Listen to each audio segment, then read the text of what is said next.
They thought you'd wait. They assumed you'd still be there when they were done playing detached.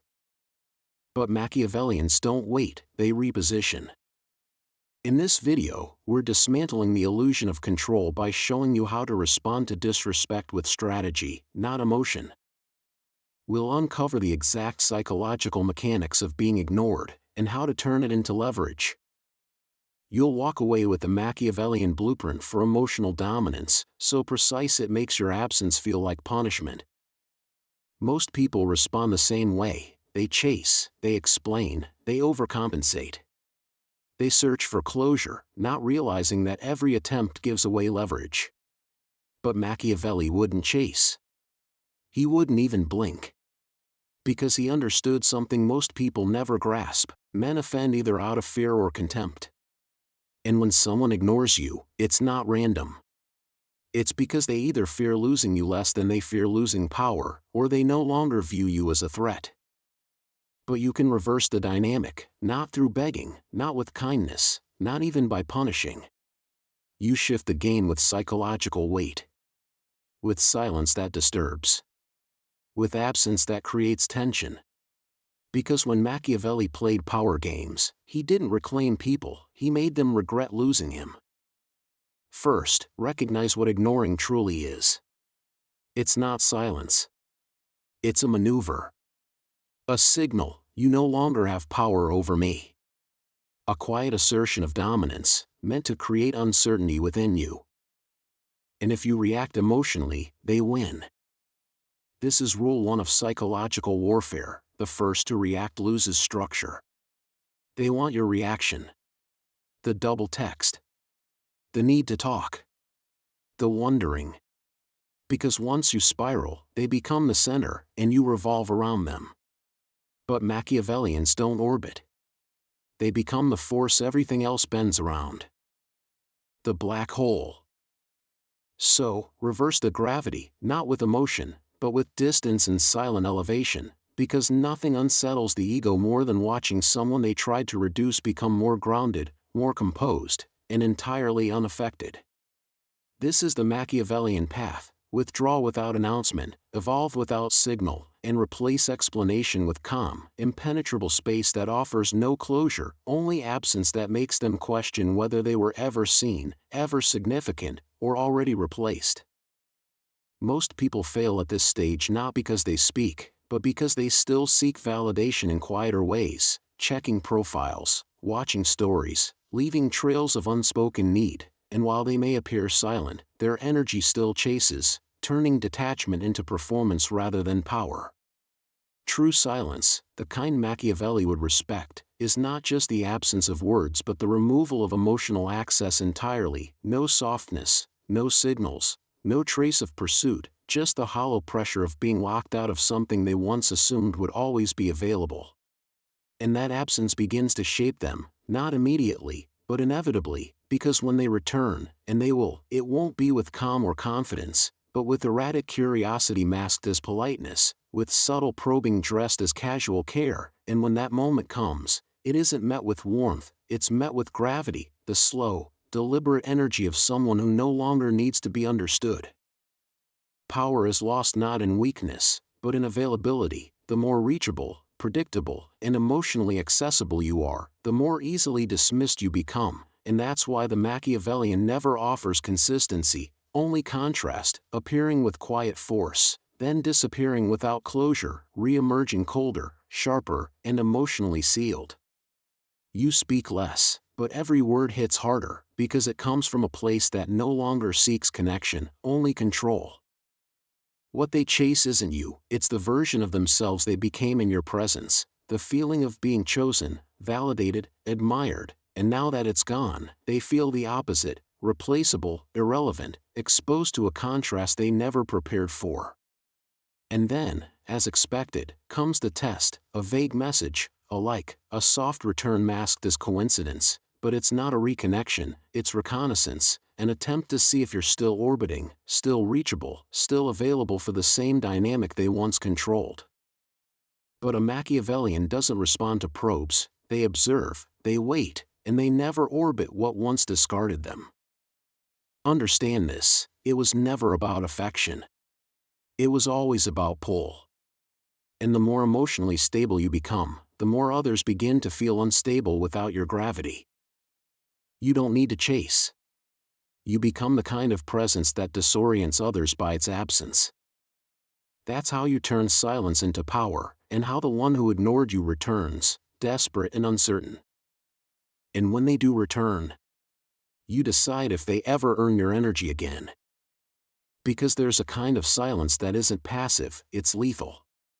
Not avoidance, not pettiness, but a silence that says, I've become unreachable.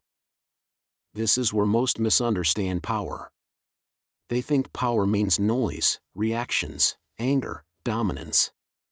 But Machiavelli knew the darker truth: the wise man does at once what the fool does at last. The fool always returns, eventually, breaking their own boundaries in search of reassurance. But the wise? They act immediately, not with words, but with strategic repositioning. A quiet withdrawal that shifts the balance. Because here's the secret no one teaches you: when someone ignores you, the power doesn't lie in making them notice you again. It lies in how little you need to be noticed. You don't chase. You don't mirror indifference. You elevate. You become more visible to everyone except them. Your absence becomes blinding. Everyone else sees your glow, except the one who lost it. And that's when the panic sets in. Did I miscalculate their value? Most people ignore you thinking they can come back later. They assume you'll still be waiting. What they don't expect is transformation. You must violate that expectation completely. Now for the tactics. Step 1: vanish. No replies. No reactions. You don't just disappear, you erase your digital footprint. No views. No likes. No traces. If needed, unfollow. You aren't being petty. You're being invisible by design. This triggers the most primal fear in the human brain: have I been forgotten? And that's the beauty. You didn't announce it. You just left. Not as a beggar, but as a ghost. And the silence? It will speak. Not today, not tomorrow, but eventually.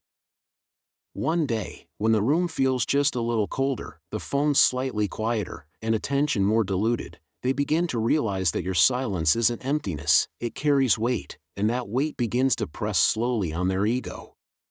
The first phase was absence, but the second is visibility, not for them, but for the world. You don't beg for relevance, you demonstrate value. You show progress, refinement, movement, and momentum. You glow, quietly but undeniably. And while the world sees your rise, the one who distanced themselves is now on the outside, looking in. This isn't vanity, it's deliberate contrast. The mind is wired to compare, to measure what was against what is. And when that distance becomes too wide, insecurity blooms. They begin to question: did I underestimate them? Are they better now? Did I ever matter? You let those questions sit unanswered, because the one who controls the contrast controls the narrative, and when you control the narrative, you define the meaning of your absence. You're not punishing. You're simply illustrating the consequence of losing access to rising value. The third phase is calibrated contact, but only on your terms. And this is where most people fail. They reach out from loneliness, not leverage. But you wait. And when you finally respond, it happens under strict conditions. You didn't initiate, they reached out, and your reply is measured, slow, and void of emotional hunger. You've already replaced them energetically. Your world is full. Your confidence restored. There's no gap left for them to fill.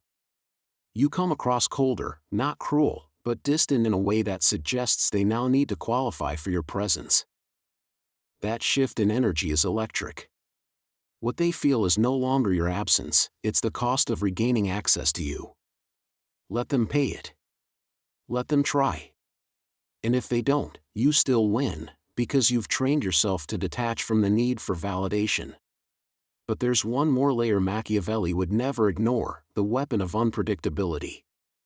Predictability is a tool of the weak, of those trying to be liked.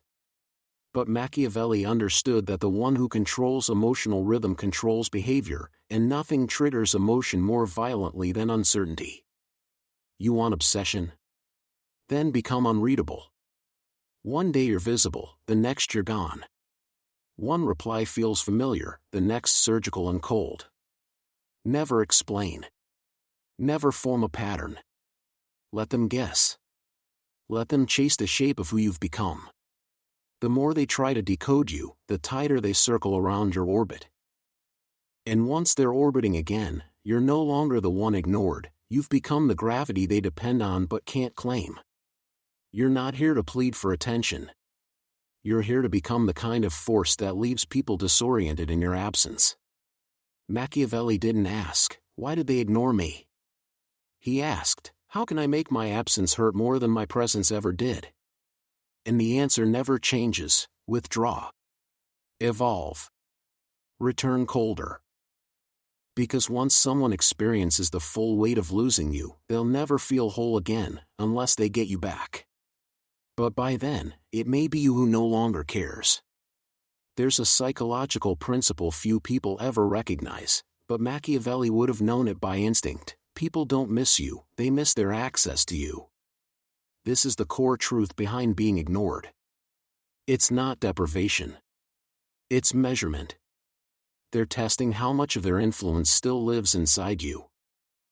But when that test fails, when you don't flinch, don't react, and don't collapse, it doesn't just unsettle them, it fractures their illusion of control. Because power feeds on reaction, and when your silence doesn't create chaos but instead generates calm, they're the one who begins to spiral inward. You don't need them to recognize your worth. You don't need closure. What you need is far more subtle, and far more devastating. You need your silence to linger in their mind like a question they can't answer. A quiet, gnawing uncertainty that keeps resurfacing. Why didn't they reach out? Did they even notice I pulled away? Was I ever that important to begin with? And that's where the pressure builds. Not from confrontation. Not from conflict. But from the weight of not knowing. From the space you left unfilled. From the narrative you refused to write for them. That's not indifference. That's psychological war. And you've already won it. And like all pressure, it leads to one of two outcomes: they either crack or they come crawling back. Either way, you win. Because when silence is applied with precision, it doesn't just create distance, it triggers a very specific emotional sequence. Machiavelli wouldn't have called it attachment style or emotional dysregulation, he would have called it strategic inversion, a deliberate reversal of psychological polarity. They began as the one influencing your emotional state, but through your restraint, that influence is stripped away. They begin to chase, not out of affection, but because they've lost the control they once wielded. They're locked out of your world now, and what was once indifference becomes exile. Internally, the shift starts with ego friction. They ask themselves, why aren't they chasing me? The first crack in their expectation. Then comes narrative collapse. Maybe I wasn't that important. They begin to doubt the story they once told themselves about your worth. Status panic follows. Who replaced me? Jealousy creeps in. Comparison takes root. Desperation quietly sets in. It culminates in the impulse to re-enter your orbit. A casual message. A breadcrumb. But they're not returning because they miss you, they're returning because they miss how important they felt when you were reacting. This is the loop of control, and your silence is the catalyst for every stage. But there's a critical distinction here: what separates cold composure from cruel retaliation? You do not punish. You protect your energy. Most people, when they've been ignored, feel wounded, so when the other returns, they lash out in anger or sarcasm, hoping to reclaim some dignity through spite. But that's not power. That's insecurity wearing a mask. Machiavelli would reject that response entirely. Power doesn't come from making them feel bad, it comes from making them feel unnecessary. So when they inevitably return, you don't gloat. You don't demand apologies. You don't even mention the silence. You meet them with a calm that no longer revolves around them. Your replies are slower. Your words are more deliberate. You let the space between responses feel unfamiliar and stretched, because what unsettles them most won't be what you say, it'll be the absence of who you used to be. They'll search for the old version of you, the one who was eager, warm, reactive, but that version no longer exists. And when they can't find it, they'll begin to panic. They'll start performing, trying harder than they ever did when you were fully available, because this is the precise moment when control passes entirely to you. Machiavelli knew that true power isn't taken, it's offered. So how do you make someone offer their attention again? You don't ask for it. You don't compete for it. You let them feel the cost of losing it. You become something they no longer feel entitled to. That's the pivotal point most people miss. When someone ignores you, they assume you'll be there when they're ready to return. So your only task is to ensure that you become more powerful in your absence than you ever were in your presence. That means you stop mirroring their energy. You begin commanding your own. You don't explain the silence, they'll fill the blanks with their own insecurities. You no longer behave as if their attention defines your worth, because now, it's your absence that defines theirs. You're not cruel. You're just no longer available to be taken for granted. And then comes the final, most Machiavellian move of all. You give them a glimpse of what they lost, and then you take it away again. Just as they begin to believe they've regained your attention, you withdraw, subtly, gracefully, without a word. The warmth fades. The openness dissolves. The light disappears. Not abruptly, but in a way that feels surgical. And this shift doesn't just confuse them, it consumes them. Because you're no longer the person they once ignored. You're now the person they can't stop thinking about, and can no longer access at will. You've become the mystery they are desperate to solve. They now chase an attention they don't even fully understand, a gravitational pull they once dismissed and can no longer escape. And the irony is, they'll accuse you of manipulation, of playing games, when in reality, all you did was refuse to be reduced. They started the game by ignoring you, you finished it by becoming unforgettable. Their silence, once a weapon, has turned into their prison, and the walls are closing in. By now, you're no longer asking, why did they ignore me? You've evolved beyond that question entirely. Because Machiavelli never wasted energy on thoughts that weakened his position. He asked only this: how do I become so psychologically powerful that silence for me feels like punishment? That is the final stage of the game. You're no longer chasing attention. You're not proving your worth. You're turning your attention into a currency, and making it so rare, it becomes sacred. When they ignored you, they assumed your value was static, that who you were in that moment was who you would always be, accessible, predictable, orbiting their world. But you disappeared, not to punish, but to evolve. And now, when they return, as they always do, you are no longer at the door. You are above them, behind glass, untouchable. Because here lies the most brutal Machiavellian truth of all: people rarely regret hurting you, they regret losing access to you once you rise. The version of you that waited for their message, that checked in, that left emotional doors unlocked, that version no longer exists. And when they knock now, you don't respond with rage or with need. You respond with options. You're not asking yourself, should I let them back in? You're asking, do they add value to the empire I'm building? Because when you finally detach from the need to be acknowledged, a shift occurs. Your voice grows quieter. Your moves more precise. Your presence heavier. And suddenly, your attention doesn't just feel desirable, it feels dangerous to lose. That fear becomes your leverage. Let's crystallize this with one of Machiavelli's most dangerous truths: it is better to be feared than loved, if you cannot be both. This isn't about cruelty, it's about unpredictability. It's about people understanding that your respect is not guaranteed, that your attention carries a cost, and that once lost, your presence is not easily restored. That's the frame you now inhabit. They can ignore you. They can ghost you. They can underestimate you. But if you've done it right, they will regret it. Not because you retaliated. Not because you punished. But because they've come to understand what they never saw clearly before. Your silence was never weakness, it was judgment. It was your final offer for them to prove they deserved you. And when they failed, you didn't beg. You didn't break. You rose. So here is the closing formula, the Machiavellian blueprint for emotional dominance.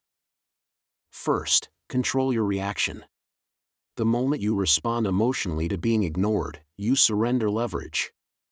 The Machiavellian stays silent and lets the absence speak louder than any outburst. Second, withdraw with mystery. Don't announce your exit. Don't explain or justify. Let your silence become a mirror that forces them to confront their irrelevance in your world. Third, evolve in the dark. Let the transformation be private, but the results be undeniable. Nothing exerts power like becoming more while they expected less. Fourth, return colder if you return at all. And when they finally circle back, not in love, but in pursuit of control, you meet them with a version of yourself that no longer needs them. One that is steel, refined, unreachable, final. Because when someone ignores you, it was never about your value. It was about their assumption that you would still be there when they decided to come back. Machiavelli didn't fight to prove his worth. He let absence teach the lesson. And that's what you've done. You didn't chase. You didn't beg. You didn't explain. You walked away with your dignity intact, and returned with a presence they never imagined you'd possess. Now, let them sit with that. Let them wonder if they ever truly knew you. So now you understand, silence, when executed with intent, doesn't make you disappear, it makes you impossible to forget, and the one who once ignored you will spend far more time analyzing your absence than they ever did appreciating your presence. You didn't win by reacting, explaining, or chasing, you won by mastering the one skill they never expected, withholding access, not out of spite, but out of evolved indifference. If this video shifted something in the way you think, if it made you see silence, distance, or power through a different lens, then don't just watch in silence. Like the video to signal you're one of us, leave a comment if something hit deeper than expected, and subscribe if you're ready for more. Every interaction tells the algorithm you're done with surface-level advice, and that you're ready for something colder, sharper, and built to last.